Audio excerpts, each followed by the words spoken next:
Welcome. It's good to have you here. Today, I want to encourage you to join my village at Just Be You, which is on a platform called School. And it's there that we support each other to just be yourself. And what are the obstacles to that? And the good news is that you don't need to come home to yourself alone, that there's a place where you can be in conversation, receive some guidance, some mentorship, and the link to Just Be You is in the comment section just below. So I hope you'll check us out. This morning, what I wanted to do is just discuss a principle that I think is pretty important, and that is that the brain and our nervous system is actually a prediction machine. There's a lot of neuroscience which is now confirming this. So have you ever noticed that before anything has actually happened, you've already decided what's going to happen? Someone doesn't text you back and your mind starts reaching all kinds of conclusions about what it means. They don't like me, they don't want to be my friend, or your spouse sighs heavily, and again, the stories start up in your mind about what it means. Your boss pops his head in your office door and says, can we talk? That's all. That's all the information. That's all the data you have. And all of a sudden your jaw tightens and your stomach starts churning, and your brain is not just waiting for reality, it's already predicting reality about what's to happen next. And usually it's not good. Usually it's predicting some kind of survival, some kind of what's at stake is your own sense of dignity and well-being and security.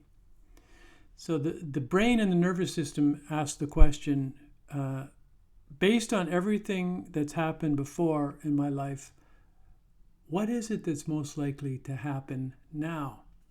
So the brain is predicting, for survival reasons, for good reasons, what you see, what people mean, whether you're safe in the moment, who you are, and what you should do. And this goes on mostly outside of awareness until you start practicing something like mindfulness. You see, what's going on is that childhood creates these prediction templates. And as children, we don't simply remember our experiences, we build models. So one model could be, if dad is drinking, oh no. And by extension, if anybody in the room is drinking, I'm not safe. If mom gets quiet, I'm going to be left alone. If I disappoint somebody, I'm going to discover that they emotionally withdraw from me, and again, I'm unsafe. If I need something, I'll be humiliated. And these become automatic predictions. And eventually they become what I call core unconscious beliefs, which are conclusions that we came to based on some kind of mistreatment or in the interpretation that we're being mistreated, or both. So some of these cubs might be these core unconscious beliefs. I'm too much. I'm not enough. I'm going to be abandoned. Conflict isn't safe. I don't belong. I don't matter. I'm not legitimate.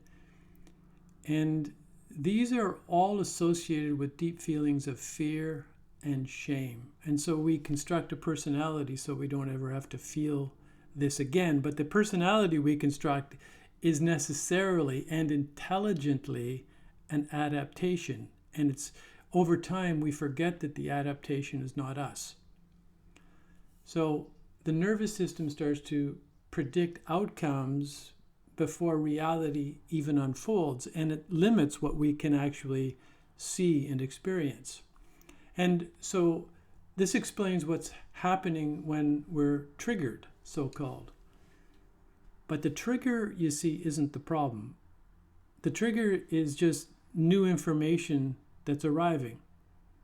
And then the nervous system immediately asks, where have I seen this before? If we've seen it before and it resulted in any kind of shame or humiliation, it doesn't just remember, it predicts that it's going to happen again. It prepares, the heart races, the jaw tightens, attention becomes very narrow and selective. And the body begins living inside yesterday before today has even happened. So we don't pull the trigger because someone else touched it. We pull it because our own nervous system is predicting danger. And so here's the thing. Prediction actually creates perception, how we perceive reality. We say to ourselves, I reacted because that's actually what happened. But is that true? Rather, we perceive what we already predicted, what our brain and our nervous system predicted for the sake of survival.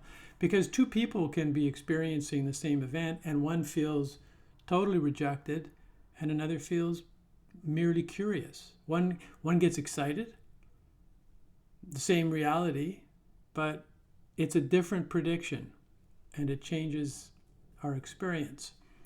So one way to think about this is that these core unconscious beliefs that got set up early, these templates that model reality for us, become possibility filters. So they're actually more than beliefs. If the core unconscious belief is saying I'm not important, or then my nervous system literally starts looking for evidence of that. It starts searching around, and that's where our attention goes in order to legitimize the template, the belief, the prediction. And it will miss or simply rule out contradictory evidence. So it interprets those neutral events negatively. And this is what happens in marriages and relationships and at work all the time. And it's not stupidity. It's just efficient prediction. The nervous system is doing what it was set up to do. And I would say that this is why positive thinking doesn't actually work. You can't just tell your nervous system, hey, think differently about this. Have a few positive thoughts about this. Because prediction isn't changed by argument. It's changed by actual experience. And this is why affirmations often fail. Because the body, the nervous system, the brain says, actually, that's not how it works. So then the question becomes, well, how does freedom happen? How do I free myself from these past templates so I can actually interpret the data that's coming in accurately, not according to the past? How do I free myself from the past? And it's not by installing better beliefs, but it's by interrupting the old predictions. Because when the nervous system starts realizing, oh, that prediction wasn't true. I actually survived. Someone treated me like I belonged, like I'm legitimate. They stayed around even though we were in conflict. I spoke, really honestly. I spoke up and the sky didn't fall. I asked for what I needed. I wasn't humiliated. And so the prediction machine has to update. That's the good news, is it's not static. You can update your prediction machine. Just one tiny exception, one anomaly to the established narrative that comes from the past. And it's a tiny increase in freedom, but over time, the prediction changes. And this is why curiosity is transformational, because fear and shame predict, curiosity explores. Fear says, I already know how this ends. curiosity can say, I wonder how this will happen. You can see how the realm of infinite possibility begins to open up. New possibilities happen in the world. In the language of process philosophy, we participate in the creative advance of novelty. Our own life becomes an experiment with novelty. It doesn't have to be like it was in the past. And so this is where what I call the heart self, or our original self, comes in. Where the survivor self is built on prediction, the heart self isn't. The heart self just meets reality as it is and gets interested in it, gets curious about it. It doesn't force things. It doesn't control. It doesn't need to perform. It doesn't need to prove itself. It doesn't need to improve itself. It can simply respond rather than react through repetition. So here's what I want to say in conclusion. Your nervous system isn't broken. It's brilliant. It's doing what it was put there to do, to protect us, to keep us secure. But what you predicted at 6 and what your experience was in childhood may imprison you at 60. And here's the good news. The nervous system actually never stops adapting. We can update it with new information. Every moment of genuine safety, every act of honest self-expression, every experience of compassion, every small exception, every anomaly to the established narrative of the prediction machine of the past is teaching you a new prediction. And every prediction is an increase in freedom. If this spoke to you, subscribe to my channel. And I hope also that you'll come on over to Just Be You. The link is in the comment section. We'll see you again soon.